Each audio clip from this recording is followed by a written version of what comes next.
الو. السلام عليكم. عليكم السلام ورحمة الله وبركاته. أستاذ أنا قبلتش. طيب سلام نشاتاتشن يسمال. الو.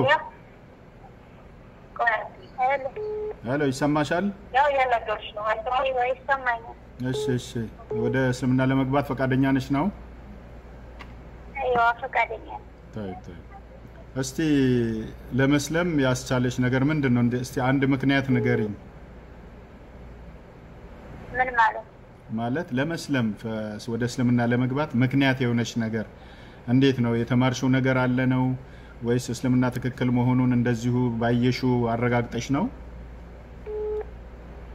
አይ እኔ ባየሁት ወደ እስልምና ሃይማኖት እንዲቀየር ብዬ ነው። ኦኬ ክርስቲያን ነበርኩ። ክርስቲያኑን ተውኩት። እስካሁንም ኖሬያለሁ በሀገር ዝናዳ ወደ እስልምና ይሻላል ብዬ ነው የምገባው። እሺ ከክርስትና የተሻለበት ምን አገኘሽ በእስልምና? ያኔ አንደኛ ወደ ኢትዮጵያ ሄዶ ለመሰመቁ ይከብዳል። እሺ በጣም ይከብዳል። አይዋ እና ይሄ ነው ማለትም በቃ እኔ ሁሉንም ነገር የእስልምና እንዲማር እንዳውቅ ፈልገሽ ነው ማለት ነው? አዎ አንድ ፈጣሪ አምላክ በብቸኝነት መመለኩ ከምንም ነገር በፊት እስልምና እንዲመረጥ ያደርገዋል። ሰው ፈጣሪውን አውቆ በብቸኝነት ሲገዛው ትልቁ ነገር ይሄ ነው። የሰው ልጅ የተፈጠረበት ዓላማውም ይሄ ነው። ይህንኑ ብቻ ብለሽ እንኳን ዓላማ አድርገሽ ራሱ እስልምናን ብትመርጩ ትክክል ነው ማለት ነውና ምርጫሽ ጥሩ ነው። እኔ እንደምለው ተከተለሽ በእሺ እሺ ደግ ያብሽሪ አሽሃዱ በይ አሽሃዱ አላ ኢላሃ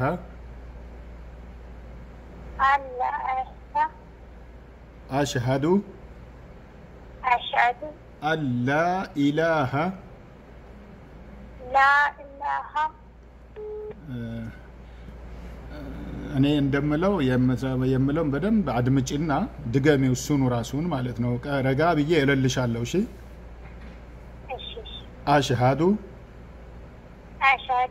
አላ ኢላሃ ኢላላህ ኢላላህ ኢላላህ ሳይሆን ኢላላህ إلا وأشهد أن محمدا رسول الله وأشهد أن عيسى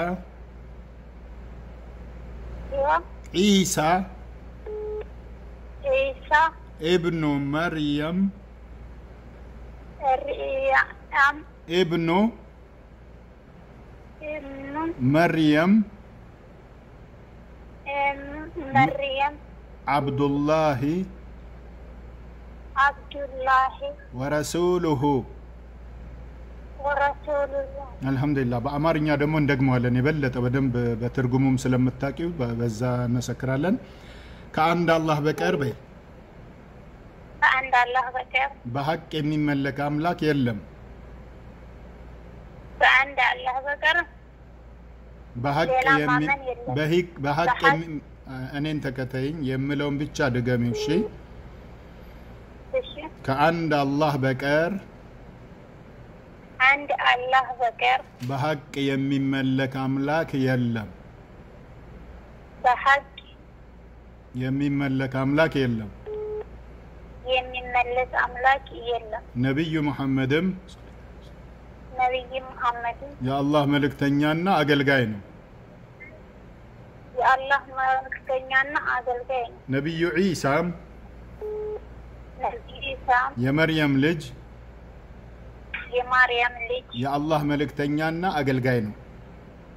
የአላህ መልእክተኛና አገልጋይ እስልምና እውነት ነው።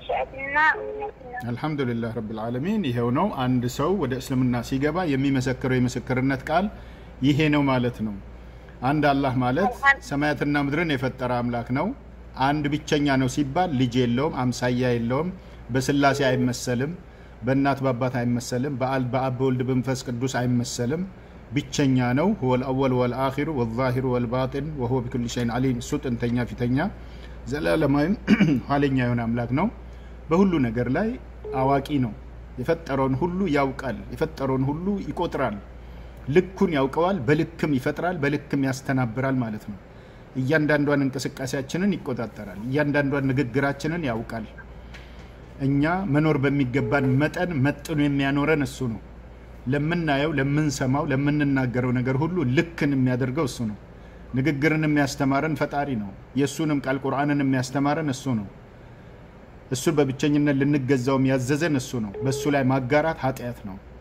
ፈጣሪ ልጅ አለው ብሎ ማለት ወንጀል ነው ከባድ ክህደትና ቅጥፈት ነው ማለት ነው እንደነኛ አይነት ጉዳዮችን ተከልክሎ አንድን ፈጣሪ በብቸኝነት ወዶና አምኖ መገዛት ለዘላለም ደህንነት ዋስትና ነው ማለት ነው ነብይ መሐመድ ደግሞ የቀደምት ነብያቶችን ታሪክ አስተምረው የነብይነታቸውን ሐላፍትና ተወጥተው ቁርአንን አስተምረው ወደ ከዚህ ዓለም በሞት የተለዩ ነብይ ናቸው በሳቸው ላይ የተወረደው ቁርአን ደግሞ እስካሁን ድረስ አለ ሰላቱን በማሰገድ ጾምን በማጾም እውነተኛ የፈጣሪ የተቀደሰ መንፈስ ስለነበረ ቁርአኑ በወቅቱም በሳቸው ላይ ወረደው እስካሁንም ድረስ ሕያው ነው ሰዎች አይቀይሩትም በጽሁፍም አይለውጡትም በንግግርም አይቀይሩትም ህጉንም አይለውጡም ህጉ ንግግሩ ተጽፎም የተቀመጠው አይለወጥም ቁርአን ቂያማ እስከሚቆም ጊዜ ድረስ እስከዛ ድረስ ሁሉ እየሰለመ የሚገባ ሁሉ በዚህ ነው የሚመራው ዛሬም አንቺን ለመረጠሽ ጌታ የላቀ ምስጋና ይገባ በርቺ ሰላትሽን በመስገድ ሂጃብሽን በመጠበቅ ከሙስሊሞችሽ ጋራ በመገናኘት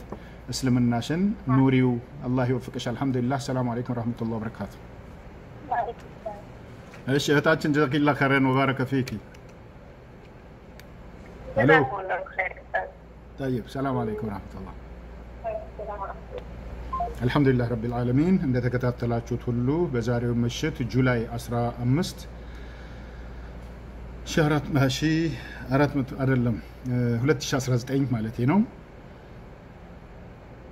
ከምሽቱ 2 ሰዓት ከ10 ደቂቃ ነው በኢትዮጵያ ሰዓት አቆጣጠር ማለት ነው አላህ እንግዲህ እንደዚሁ ብርሃናማውን ጎዳና ለወፈቀው ችሮታውን እዝነቱን በማድረግ ወደ ቀጥተኛው መንገድ ይመራል ለሌሎችም እንደዚህ አይነቱን እድል አላህ እንዲሰጣቸው እንመኛለን የአላህ ስጦታ በመጣ ጊዜ ውሳኔው ከመጣ